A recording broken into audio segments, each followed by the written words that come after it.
नमस्कार, आवाज समाचार देख रहे हैं आप और आपके साथ मैं हूं स्मिता रशाल। वक्त हो गया 4 बजे की तमाम अहम और बड़ी खबरों का, जिस पर करेंगे नजर। लेकिन उससे पहले नजर इस वक्त की हेडलाइंस पर। दिसंबर सीरीज एक्सपायरी के दिन दायरे में बाजार दिन के ऊपरी स्तर के करीब बंद। तेल गैस पावर शेयरों में खरीदारी, सेंसेक्स 224 और निफ्टी 69 पॉइंट चढ़कर बंद। न्यू एनर्जी बिजनेस में दुनिया बदलने की क्षमता, धीरूभाई अंबानी के जन्मदिन के मौके पर बोले मुकेश अंबानी। कहा, रिलायंस बरगद के पेड़ की तरह 2047 तक देश की इकोनॉमी $40 ट्रिलियन तक पहुंचाने की उम्मीद। PPE kit, paracetamol, ventilator, surgical mask जैसे आइटम के एक्सपोर्ट की सरकार शुरू करेगी डेली मॉनिटरिंग। कोरोना के बढ़ते मामलों के बीच अगर जरूरी हुआ तो सरकार कस सकती है शिकंजा। सीएनबीसी आवाज एक्सक्लूसिव। अब उज्बेकिस्तान में made in India cough syrup से 18 बच्चों की मौत, जांच के लिए लिया गया सैंपल। राहुल गांधी की सुरक्षा मामले में सियासत तेज, बीजेपी ने कांग्रेस के आरोपों को बताया बेबुनियाद। कहा, राहुल गांधी ने खुद तोड़ा प्रोटोकॉल।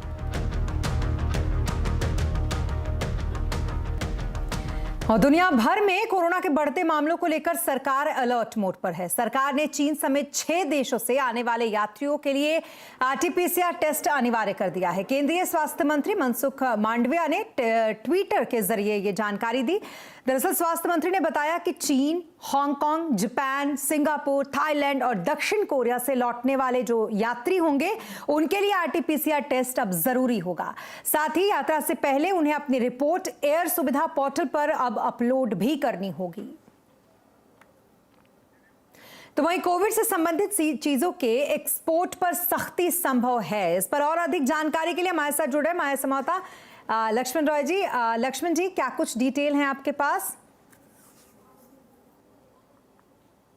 बिल्कुल आपने सही कहा। दरअसल कोविड को लेकर सरकार एहतियातन कई सारे कदमों पर विचार कर रही है। उनमें से एक कदम यह है कि कोविड बढ़ने की स्थिति में जिन जिन चीज़ों की ज़रूरत पड़ती है उनका एक्सपोर्ट तभी हो जब घरेलू ज़रूरतें पूरी हो जाए। यानी एक्सपोर्ट ज़्यादा होगा तो हो सकता है सरकार इन पर शिकंजा भी कस दे। इसमें से सबसे महत्वपूर्ण आइटम है PPE kit, ventilator, mask, sanitizer, paracetamol जैसी दवाएँ। ये चीज़ें ऐसी हैं जो कोविड की संख्या जैसे से बढ़ती, इनकी घरेलू डिमांड काफ़ी ज़्यादा बढ़ जाती है। लेकिन अभी फिलहाल स्थिति क्या है, इसका जायजा लेने के लिए कल एक महत्वपूर्ण बैठक उद्योग मंत्रालय ने बुलाई थी संबंधित स्टेक होल्डर्स की, और बैठक के बाद ये नतीजा निकाला गया कि डेली बेसिस पे रोजाना के आधार पर इसकी मॉनिटरिंग की जाएगी कि कितने पीपीई किट एक्सपोर्ट हो रहे हैं, कितने वेंटिलेटर एक्सपोर्ट हो रहे हैं, पैरासीटामोल कितने एक्सपोर्ट हो रहे हैं, मास्क या फिर मास्क बनाने में इस्तेमाल होने कपड़े कितने एक्सपोर्ट हो रहे हैं। अगर एक्सपोर्ट में बेतहाशा बढ़ोतरी होती है तो सरकार आगे चलकर इन पर शिकंजा कर सकती है। हालांकि अगला महीना काफी क्रूशियल होने जा रहा है, जब ये समझा जा रहा है कि शायद भारत में कोविड की संख्या बढ़े, तो उस हालात को देख करके सरकार इस पर अंतिम फैसला लेगी। जैसा कि आपने को याद होगा कि 2020 में भी जब कोविड का पहला चरण हुआ था, उस वक्त भी सरकार ने इनके एक्सपोर्ट पर पूरी तरह से पाबंदी लगा दी थी। हालांकि इस बार हालात अलग ये हैं कि इनकी उत्पादन क्षमता भी काफी हद तक बढ़ गई है, तो सरकार काफी सोच समझकर कदम उठाएगी। जी, बहुत शुक्रिया तमाम डिटेल्स के लिए लक्ष्मण जी आपका। और साल 2022 को हम अब अलविदा कहने के लिए तैयार हैं, पर आपको ये जानकर हैरानी होगी कि इस साल गूगल पर सबसे ज्यादा सर्च हेल्थ को लेकर किया गया। जी हां, कोरोना महामारी के बाद लोग हेल्थ को लेकर पूरी तरीके से अलर्ट हो चुके हैं। कंज्यूमर अड्डा में आज इसी पर करेंगे चर्चा शाम 5:57 पर। तो वहीं गाम्बिया के बाद अब उज्बेकिस्तान में भारत में बने कफ सिरप से बच्चों की मौत का मामला सामने आया है। ये कफ सिरप नोएडा की मैरियन बायोटेक कंपनी बनाती है। वैसे तो ये दवा भारत में नहीं बिकती, लेकिन फिर भी ये मामला सामने आया है। इस पर डिटेल लेते हैं असीम मनचंदा से। असीम, ये दूसरा मामला सामने आया है जब कफ सिरप से बच्चों की इस तरीके से मौत हुई हो और मौत का आरोप लगा है। क्या डिटेल है आपके पास इस पर? देखिए, कुछ महीने पहले ही भारत में बने कफ सिरप पीने से गाम्बिया में 70 बच्चों की मौत का मामला सामने आया था। अब उज्बेकिस्तान में भी ऐसा मामला सामने आया, जहां नोएडा की एक बनी कंपनी के कफ सिरप पीने से 18 बच्चों की मौत हो गई है। सरकार ने इस मामले की जांच जो शुरू कर दी। हालांकि ये कफ सिरप जो है, इसकी बिक्री भारत में नहीं होती है।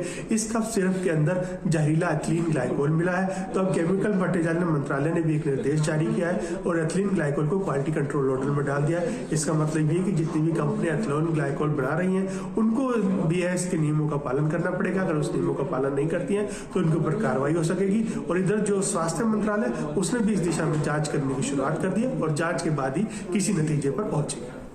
तो वहीं मैरियन बायोटेक फार्मा कंपनी के लीगल हेड हसन रजा ने सिरप से हुई मौतों पर दुख जताया। उन्होंने कहा कि सरकार जांच कर रही है और फिलहाल दवा की मैन्युफैक्चरिंग रोक दी गई है। जांच रिपोर्ट के बाद पूरी कार्रवाई अब होगी।